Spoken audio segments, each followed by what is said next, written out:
Сайн байцгаана уу арилжаач та. Шинэ 7 хоногийн мэндийг хүргэе. За энэ 7 хоногт бидний Forex market дээр маш олон хүчтэй мэдээнүүд гарч ирэх байна. Тэгэхээр та бүхэндээ хэрхэн яаж илүү эрсдэл багтаагаар өгөөж өндөртөгөөр арилжаанд орох вэ талаас нь маркет шинжилгээгээ хүргье. За тэгээд бидний хувьд гэх юм бол одоо энэ 4 дахь өдөр FOMC-ийн мэдээ байгаа. За тэгээд FOMC-ийн мэдээнээс гадна биднэрт маш олон CAD-ийн мэдээ, Pound-ийн CPI-ийн мэдээ, за тэгээд өглөө те дөрөвдүгээр өглөө 6-аас NZD тэгээд үргэлжлүүлээд 9:30-аас AUD-ийн одоо маш хүчтэй мэдээ гарч ирэхээр байна. За тэгэхээр маш олон хослолууд дээр те одоо GPI дээр ч гэсэн одоо Японы төв банкны policy буюу одоо бодлогын хүний мэдээ бас гарч ирэхээр ийм нөхцөл байдлууд одоо хөтөж байна. За энэ нөхцлүүд дээр яаж арилжаанд оролцох одоо боломжтой байна вэ гэхээр за техник шинжилгээний үндслэлээр бол ер нь бол за daily цагаар гэх юм бол энэ доллар маань ер нь бол даун трендтэй байгаа. За тэгээд энэ даун трендээс ер нь бол харахад болбол за ингээд импульс явж байгаа нэг одоо lower high хийсэн, lower low хийсэн, lower high хийсэн дахиад нэг lower low хийхийн тулд одоо энэ 4 цаг дээр те 4 цаг дээр ямар нөхцөл байдал ажиглагдаж байна вэ гэхээр за ер нь бол энд ингээд нэг expanding flat гэдэг ийм загвар ер нь бол гарч ирсэн байж магадгүй. Гэхдээ ер нь бол мэдээнээс өмнө хэрвээ өсөд гараад эхлэх юм бол энэ маань доошоо унана гэсэн үг. Хэрвээ мэдээгээр бүр ингээд доошлоод одоо daily цагаараа бол те ийшээ ингээд доошоо ороод эхлэх юм бол биднэрт FOMC-гоор буцаад ер нь бол ханшийг өргөх энэ мэдээ бол гарч ирж магадгүй. Тэгэхээр яг 7 хоногийн дунд үед болон ихэнх үед ямар хөө нөхцөл байдал гарч ирж байгааг хэдүүлээ маш сайн ажиглах хэрэгтэй байх нэ.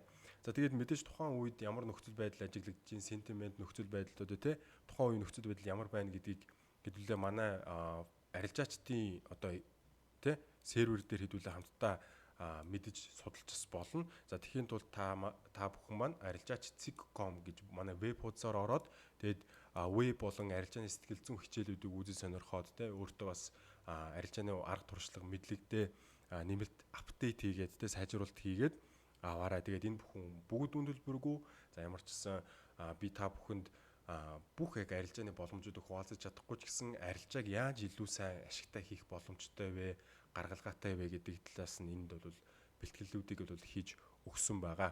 За тэгээд тэр тусгай мэдээлэл бичлэгүүдийг үзэх юм бол зүгээр маш энгийн. За арилжаач cig.com гэж ороод тэгээ бүртгүүлэх гээд тэгээ бүртгэлээ үүсгэж болно. Энд дээр имэйлээ биччихэнгүү танд имэйл дээр одоо логин болон пассворд нь очиж байгаа. Тэгэл ийшээ ороод буцаагаад нэвтрэх гэдгээр ороод нэвтрээд хичээлүүдэд үзчих болно.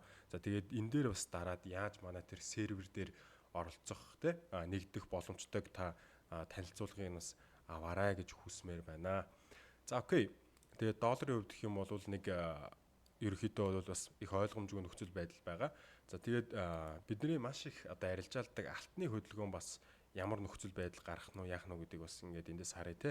Мэдээж одоо өмнө сарын 8 сарын 20-оос эхлээд манайх бол эндээс бол 3450 хүртэл бол ядаж өснө гэжсэн. Тэгээд эндээс цаашаа бүр ингээд бүр extended way болоод те одоо элотийн давлгаагаар бол нөө 1 2 3 гээд 3 дахь давлгаа хамгийн урт давлгаа байдаг гэдэгчлээ. Энэ бол ингээд 3 дахь давлгаа ер нь бол явж дууссан байх юм нөхцөл бол ажиглагдаж байгаа. Тэгэхээр одоо мэдээ гарахаас өмнө бол энэ 4-р wave-ийг хийх яг ABC хөдөлгөөн гарч ирж магадгүй. Энэ бол өөрөө A, тэгээд энд бол ингээд B, тэгээд C wave иш доошоо ер нь бол унаад ирж бол магадгүй гэдэг нөхцөл байдлаас бол ингээд арилжааг төлөвлөж байгаа. За тэгэхээр тухайн нөхцөл байдал дээр яаж илүү ашигтай байдлаас арилжаанд оролцох вэ гэдгийг та бас арга туршлага дээр нэмэхийг хүсэх юм бол манай арилжаач университетийн хичээлүүдийг үзэж сонирхоод манай Discord серверт нэгдээд ороод ирээрэй. Энэ заавартай танилцаад те. Тэгээд энэ заавар дээр бол манай их сургууль буюу арилжаач университет яаж нэгдэх талаар заавруудыг бол хүргэж байгаа. За тийм за тэгээд алтан дээр бол эхлээд нэг доошоо wave хэрвээ гараад эхлэх юм бол FOMC-гийн үеэр яг импульс гараад эхлэх юм бол одоо энэ correction дээр нь ороод бүр 3700 хүртэл бол арилжааг бол ингэж харах энэ 5 дугаар давлгааг бол ажиглана гэсэн ийм урьдчилсан төлөвлөгөө гарч ирж байна. Окей. За тийм. За тэгээд Euro USD. За Euro USD-ийн хувьд гэх юм бол за энэ Euro USD маань daily time frame-аар бол ер нь бол ийм bullish байгаа. Гэтэ bullish энэ нөхцлөө ингээд хангахын тулд энэ 4 цагийнхаа correction буюу range-ийг ер нь бол дуусгах хэрэгтэй байгаа. За энэ range-ийг дуусгахын тулд одоо та бүхэн маань одоо Dove-ийн онолыг маш сайн мэднэ шүү дээ. Dove-ийн онолоор бол энд нэг ингээд 15 минутын higher high үссэн. Тэнгүүд 1 цагийнхаа энэ lower low-ыг дахиж нэг эндтэй нэг төстэй байдлаар үүсгээд буцаагаад ер нь бол нэг юм өсөх хандлагатай байгаа. Тэгэхээр ер нь бол эндээс ч байсан унж бол ороод ирж болно. Тэгэхээр Евростат дээр эхний ээлжинд бол нэг юм тодорхой уналт бол гарч ирээд дараачийн өсөлт бол гарч ирэх ийм нөхцөл байдлыг бол ажиглаж байна. Тэгээд ямар нөхцөл байдал одоо wave давлгаа гарч ирэх нь тэрнийг бол хэдүүлээ хамтдаа бас манай арилжааны серверт ажиглацгаая. Окей. За Евростатын төлөвлөгөө бол нэг юм. За Pound USD. За Pound USD-г өвдөх юм бол за өнгөрсөн 7 хоногт 4-р өдрийн орой доллар төр мэдээ гарч ирж байсан. Тэгээд тэрнгээр бол доллар бол ер нь сулрах юм нөхцөл байдлыг гаргаж ирсэн байгаа. Тэр 4 цаг дээр ерөнхийдөө бол энд нэг юм импульс гарч ирсэн байгаа. За импульсыг дагаад ингээд A, B, C гэдэг юм correction гарч ирсэн. Энэ correction-ыг дуусгаад дараачийн одоо импульс гарч ирэх юм нөхцөл яг энэ дэр үүссэн болохоор манай арилжаачд бол эндээс арилжаанд орсон. Тэгээ нэгийг харьцан 4-тэй ийм арилжааг бол одоо take profit бол хүлээж байгаа. За эндээс бол 1.36% бол take profit бол аваад буцаад жоохон доошилж болно гэдэг энэ нөхцөлийг бол хүлээж байгаа. За тэгээ том цагаараа бол нэг ямар нөхцөл байдал хүлээж байгааг бол яг үнэндээ таашгүй.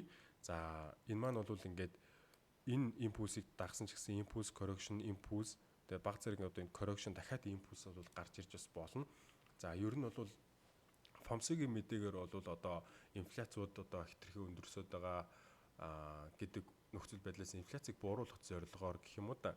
Инфляц тэгээд ажилгүйдлийг ер нь бол бууруулах зорилгоор одоо бодлогын хүүг багсангууд бизнесүүдэд илүү их зээл болгодно. Тэгээд ажлын байр нэмэгдэх ийм ер нь л динамик одоо байдаг. Тэгээд энэнгээрээ бол бодлогын хүүг бууруулчих болов гэсэн ийм хүлээлт бол үүсэж байгаа. Үндсэн дээр эндгээр одоо долларын эсрэг буюу ийм өсөлтийн шинжилгээнүүдийг бол гаргаж өгж байгаа. За тийм байна. За Pound USD-ийн хувьд бол ийм байгаа. За тэгээд Австрали доллар USD-ийн хувьд гэх юм бол Австрали доллар за daily цагаараа бол эн чинь ингээд овоо хөрхөн ингээд хаяуд хийгээ явж байгаа. За энэ хай нь бол ер нь бол хансан гэдэг энэ индикатор үзүүлэлтүүд гарч ирж энэ waiver ч гэсэн ер нь бол за энэ маань бол одоо ингээд ер нь бол нэлээд ядарсан байна. Тэгээд энэ key level-үүдийг ингээд ер нь бол нэлээд шалгаад өгсөн байгаа энэ daily-гээр те. Тэгэд энэ daily-гээр нэг 67 орчмоос одоо 66,500 орчим дээр байна. Тэгээ 67 орчмоос тодорхой хэмжээнд ийм уналт бол орж ирэх бол магадaltaй гэдэг энэ ерөнхий байр байдлыг бол харуулж байна. За энийг сэтэрсэн гээд ер нь бол баа ярах нь бол нэлээд эрсдэлтэй юм нөхцөл байдал бол харагдаж байгаа. Окей. Тэгэхээр ер нь бол Австрали доллар дээр бол бидний хувьд бол ер нь бол арилжаа байхгүй. Австрали доллар дээр бол энд маш эвгүй нөхцөл байгаа. 1 2 3 4 5 гэдэг байдлаас одоо wave-үүд нь яваад дууссан. За энэ бол өөрөө нэг юм зүгээр дунд correction юм шиг хэрнэ. Энэ ч нэг running flat гэдэг тусгай хэв загвар байгаа. Тэгэхээр энэ бол 5 үе яваад дууссан. Хизээ мүүдгүй унаад ороод ирэх юм магадaltaй байгаа гэсэн үг. Окей. Гэтэ мэдээж доллар сулрах юм бол энэ маань ингээд сулрж явжгаад нэг ийм импульс хийж бол магадгүй гэсэн үг. Окей. За NZD-ийн хувьд гэх юм бол за daily time frame-ээр бол энэ маань өөрийнхөө нэг correction нөхцөл дээр бол явж байгаа. За Австрали доллар NZD2 бол ер нь жоохон төстөрөх нөхцлөөр яваад идэг ч гэсэн энэ маань бол нэг ийм тодорхой хэмжээнд одоо correction одоо арай дуусаагүй гэдэг юм нөхцөлийг бол ажиглагдуулж байгаа. Тэр хамгийн сүүлд хийсэн одоо энэ lower low lower high lower low lower high lower low lower high гэд энийг харахын эвдээгүй байгаа болбол энэ маань шууд дахиад доошоо орж ирэх юм нөхцөл байдал бас ажиглагдаж байгаа. Тэгэхээр энэ нь одоо нөхцөл байдлаас бол харахад бол энэ одоо нэг цагаар ингээ харах юм бол энэ ингээд 1 2 3 4 5 гэдэг ингээд wave нь бас дууссан.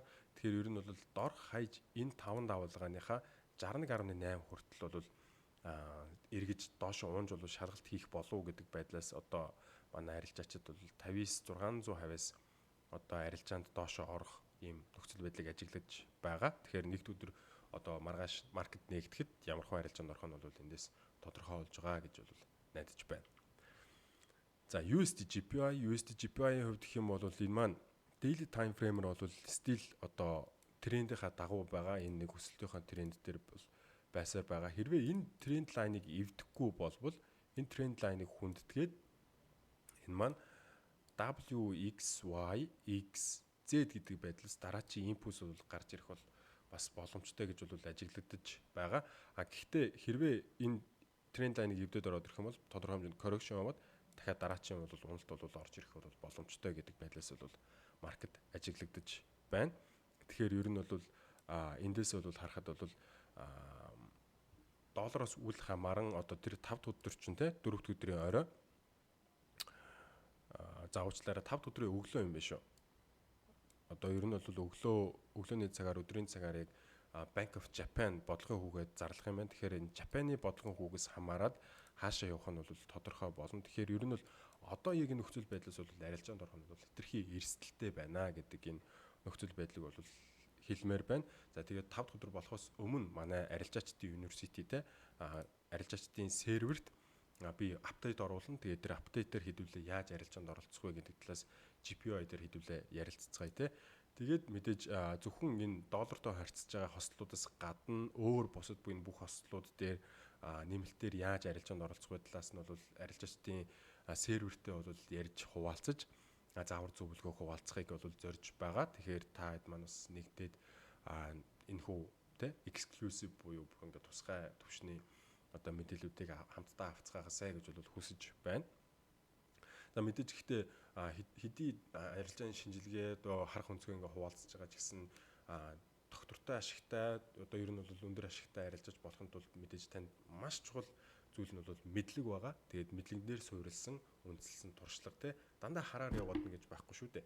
Тэгэхээр тэр илүү хэрэгтэй чухал тэр мэдлгүүдийг та заавал аваасаа гэж хүсэж байна. Тэгээд шаардлагатай бол би тантай тулж ажиллахад бэлэн. Миний дасгалжуулалтын тухай мэдээллийг авъя гэх юм бол энэ бас арилжаач университет дээр бас тодорхой мэдээлүүд ийшээ доошоо явуулангууд бол бас байгаа.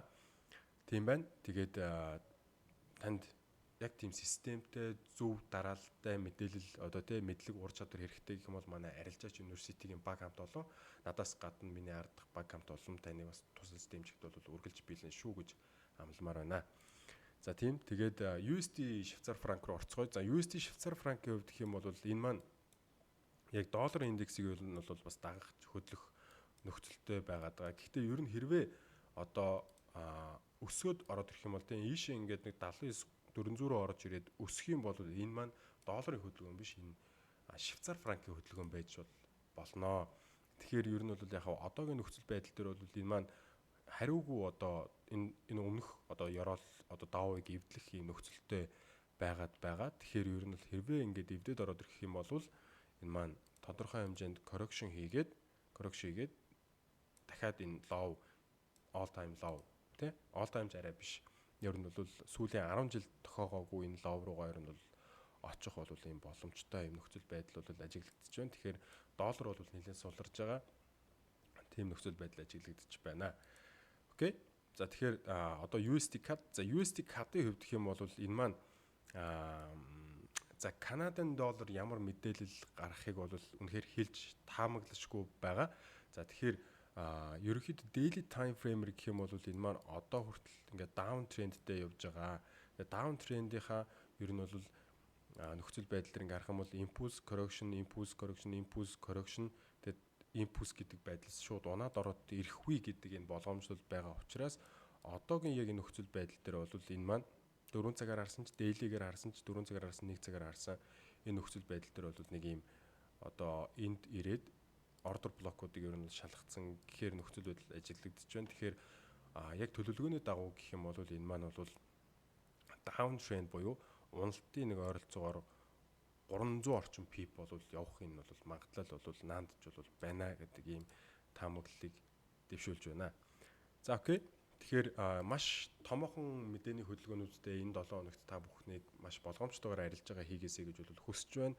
Тэгэд илүү дэлгэрэнгүй мэдээлэл авахыг хүсэх юм бол арилжаач университетийн арилжаач цэком веб хуудасаар та зочилж мэдээлэл аваарай. Тэгээд төлбөргүй бүртгүүлж хичээлээ судалж илүү өөрийнхөө мэдлэг ур чадвар дээр ахиц гаргаарай гэж хүсэж байна. За тэгээд тэрнээс гадна хэрвээ танд бүр ингээд тулж ажиллаад яг ашигтай арилжаачдны сэтгэлгээ болон ур чадварыг ингээд суулгахад те та одоо маш их мөнгө цаг хугацааг ингээд одоо хэмнэхийг хүсэж байвал за мэдээж энэ алдагдлын тойрогоос гарахыг хүсэж байвал та надтай хамтарч ажиллаж болно. Би танд 7 жилийн арилжааны туршлагаасаа ер нь бол бүр маш их цаг хугацааг танд хэмнэж өгөхийг бол бас хүсэж ажиллаж байна. За хэрвээ үр дүн гарахгүй бол буцаагаад би танд бол төлбөр болон тэр мөнгийг буцаагаад төлөхөд надад ямар ч асуудал байхгүй. За ийм амлалттай хамтран ажиллаж болно гэсэн үг. Окей. За тэгээд бусад арилжаачдын мэдээлэл 7 хоногийн дундах одоо апдейтыг авахыг хүсэх юм бол манай Discord-д заавал нэг дээр идэж өсөж байна. Арилжаа таваар нь амжилттай холтгой. Баяртай дараа 7 хоногоор уулзцаая.